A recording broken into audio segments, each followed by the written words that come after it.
Rýchlovou masážou urobíme najskôr kokosový peeling. Tým sa nám vlastne vyčistí a pripraví pokožka na nanášanie čokoládky.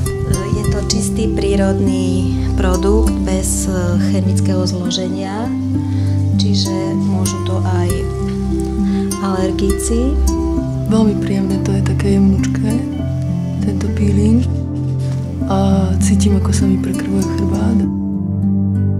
Peelingom sa nám pokožka pekne prečistila, prekrvila a pripravili sme si ju na nanášanie čokoládky. Čokoláda obsahuje veľký obsah kakava, ktoré má antioxidačné účinky a blahodárne vplýva na pokožku, detoxikuje telo, uvoľňuje spazmy, obsahuje veľa minerálov a vitamínov, stimuluje aj vylučovanie hormónov endorfínov, hormónov šťastia, serotonín. Som taká ako odpálená, fakt doslova. Že sa mi chce len tak leškať a usmievkať sa. Veľmi uvoľňuje psychiku a navodzuje pocit také uvoľnenia a šťastia.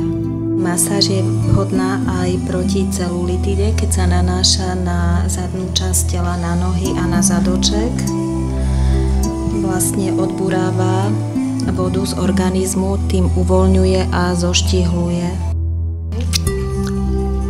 Ako horké kakao, takéto klasické, obyčajné horké kakao. Bez cukru. Dobre to je. Počas tej masáže som cítila, že tá čokoláda ako keby tuhla a vstrebávala sa tak do mňa trošku do toho chrbátu.